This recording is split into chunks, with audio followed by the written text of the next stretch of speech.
In Luke.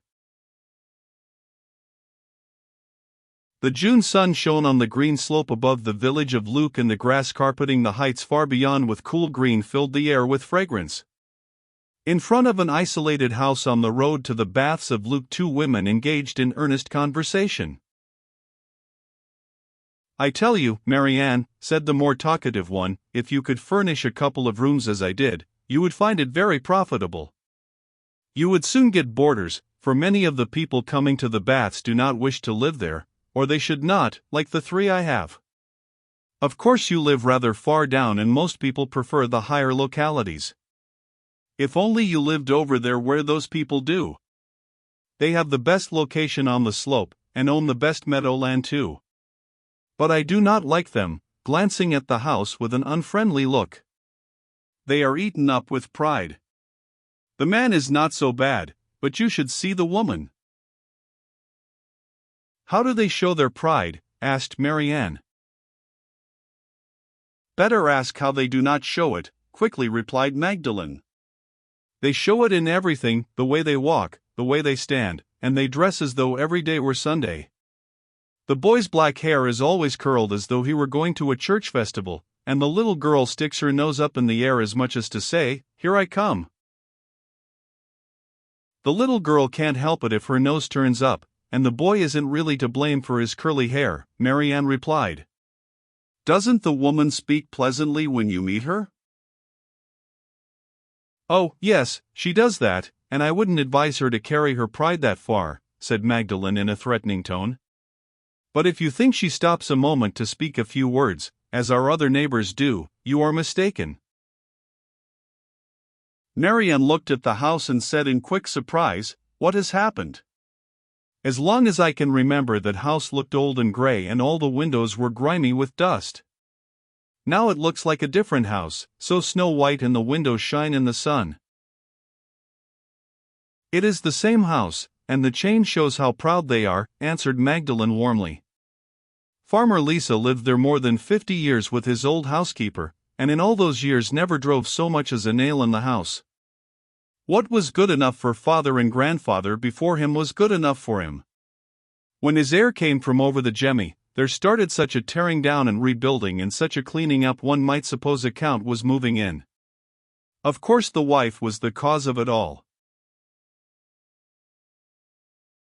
Image 003. "But I should think it would be necessary to clean up and renew things if nothing had been done for 50 years, said Marianne. "The old house was no pretty sight, I must say. But why do you say the air came from across the Gemmi? Don't the Lisas belong to our section of the country?" "Yes, you can find Lisas scattered over the valley," answered Magdalene, "but one of them was married the other side of the Gemmi and remained near Bern or Freiburg.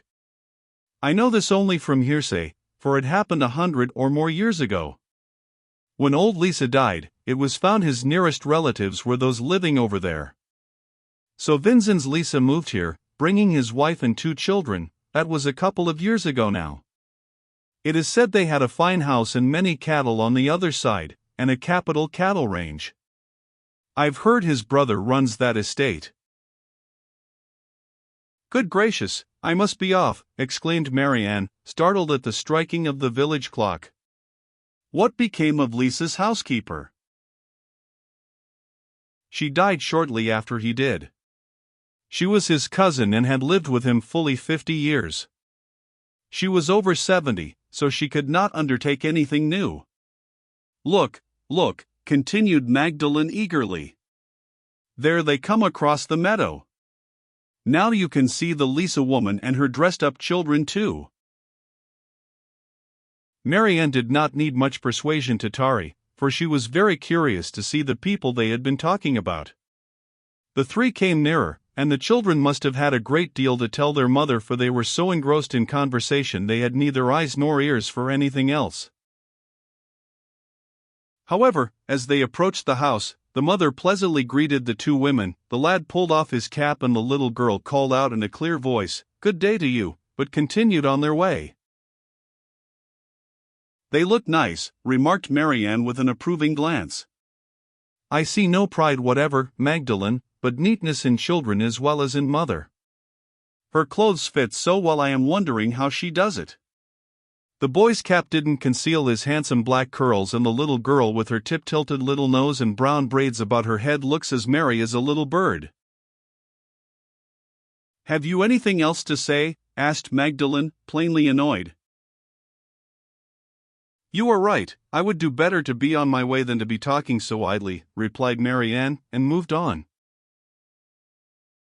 In the meanwhile Mrs. Lisa with her 2 children mounted the hill, the conversation continuing without interruption. Can you believe it, Mother? The lad said. The child isn't much taller than Stephanie. When we passed Mrs. Troll's house last evening, she stood at the front door, and she went inside, and suddenly we heard lovely music through the open window. Her brother still sat outside reading a book, so I asked what it was, and he said, Alida is playing the piano. Think of it, such a little girl. I would have liked to have listened, but Stephanie said we must go on home for it was getting late. And so it was, asserted Stephanie. I would have been glad to stay too, but we had to get back home. Even then father was already at the table when we arrived. I heard that the boy's name is Hugo, and a crooked lady lives with them, for I heard Alida say to her brother, now I must go in, otherwise the Fräulein will fetch me in herself and everything will be all crooked. No, no, Stephanie, said her mother.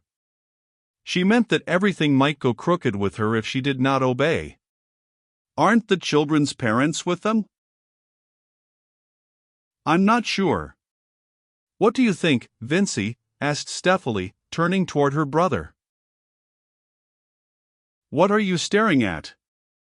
And why don't you answer your sister? Asked his mother. Listen, mother, listen, he said softly. Don't you hear that lovely sound? His mother paused. The wind wafted the sound of the evening bell from the valley below, and as the echoes died away over the hills, new notes rose louder and clearer. The mother's eyes rested on him in mingled anxiety and surprise, as he listened intently in an effort to catch just one more note. Vincy, will you listen now to what I say? Asked Stephanie, who showed no surprise at all at her brother's manner. Yes, he answered as though waking out of a dream. Is the lady who lives with Alida and Hugo really crooked? Asked Stephanie, anxious to have that question settled. Yes, perhaps, said her brother a little absent-mindedly. But Stephanie could not tolerate such uncertainty and retorted a little angrily, if she is not crooked, she is straight, and there is no perhaps about it. We will go down to Mrs. Troll's house and see for ourselves what the lady looks like, can't we, mother? No, we cannot go down to the house on that account, replied the mother. But it is time to turn around or father will be home before we are, and that must not be.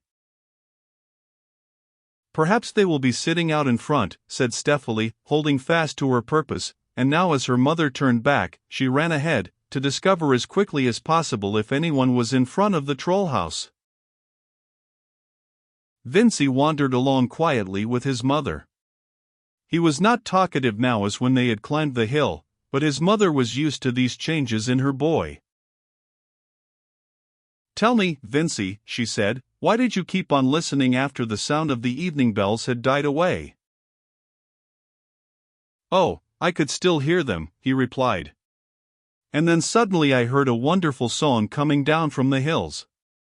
The black firs joined in with a deep bass, and through it all the bells sang a wonderful song. Oh, if only I could repeat it. Wasn't it a song you have heard somewhere? His mother asked sympathetically, seeking to understand. If you could sing a little of it to me, perhaps I might know what it was and tell you the words. No, no, declared Vincy. It is no song I ever heard, and it has no words. The mother meditated in silence. She could not understand Vincy's meaning. She also had always delighted in music and had taught her children to sing as soon as they could talk. Her greatest joy had been their daily evening song. "Come, Vincy," she now said, "let us sing together." "What shall it be?" "I do not know. If only I could sing the tune that still rings in my ears." "You only think you hear something. Now sing out briskly and you will enjoy it," advised his mother, and started a song Vincy knew well. He hesitated, but the familiar melody soon attracted him and he joined with his mother in a way she loved. The song was ended before they reached Mrs. Troll's house, and Steffeli darted out to them from behind a tree. From this hiding place she had been watching the two children who sat in front of the house, each with a book. Steffeli would have liked very much to have run up to the little girl and start a friendship, but the governess came out, and she was not crooked at all, but so straight and stiff that timid Steffeli hid more carefully behind the tree. She now told all this and was very happy to have mother and brother with her as she passed the house, for the governess was still sitting there. The children gave one another searching glances, for all four of them were much interested, and Alida said half aloud, "They are the children we saw yesterday. I think I will go and make their acquaintance." "No, you must not do that, Alida. We do not know who they are," said the governess quickly. "She will not let Alida talk with us. Did you hear that, mother?" said Steffeli. "Yes," replied Mrs. Lisa. "I am glad you did not run in to see them, and you must not do so, Steffeli, do you hear?" "Yes, but then we will never meet, and Alida wanted to so much," said Steffeli rather rebelliously. "You see, Steffeli, the governess probably has entire charge of the children and is responsible for everything they do and for the friends they make," explained her mother.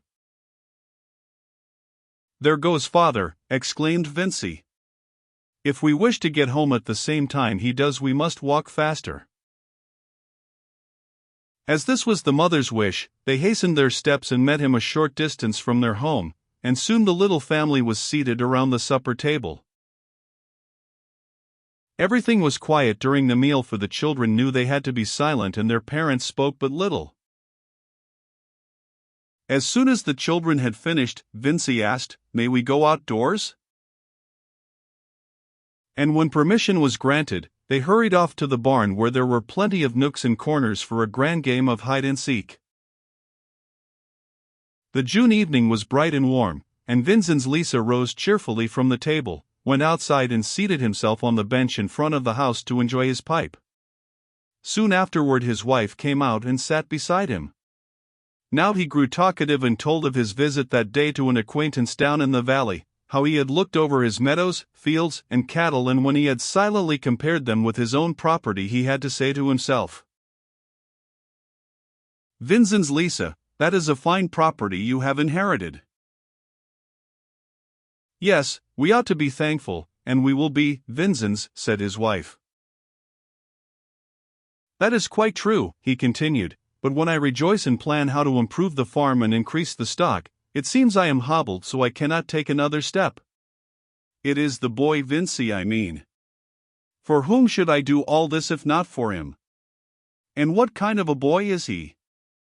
He has no eyes in his head.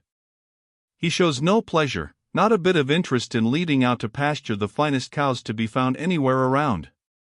If I say to him, 'Just look at the fine fodder in this meadow,' he says, 'Yes,' and looks absently into the distance. There is something wrong with him." "No, no, Vincenz, that is saying too much," interrupted his wife eagerly. "If Vincy does not always listen and sometimes lets his thoughts wander and does not show any real pleasure in farming, at least he has done no harm." "I do not say he has," replied Mr. Lisa. "But what I do say is that there is something wrong when a boy has no feeling for such meadows and fields as we own, and for such cows as are in my stalls, and for everything that belongs to a choice farm. But how to help it I do not know. Something may happen to bring about a change." "He is young yet, you know," replied his wife in an effort to soothe him, although her own anxiety about the lad had been increased by the afternoon's experience. Thinking it best to change the subject, she told him how, in passing Mrs. Troll's house that day, She had seen the people who had taken the upper rooms for the summer. The two children had looked so nice she would like to have them in her own house. "A man can never tell what his wife will think of next," he exclaimed with rising anger. "But I know what you are aiming at, and I say, let it alone. I want to live by myself, and as to these strange gentlefolk, our children are not to have anything to do with them, or our girl will be as spoiled as our boy. I am glad to say she is quite different from him. The young heifer runs after her and eats out of her hand. When she is told something, she pays attention, but the boy, he knows nothing." "To hear you, one might suppose being well brought up was some sort of a disease, Vinzenz," replied the wife calmly. "But you have no need to worry. The governess takes good care her charges do not come near ours. But now it is time to go indoors," and she called the children to their evening hymn.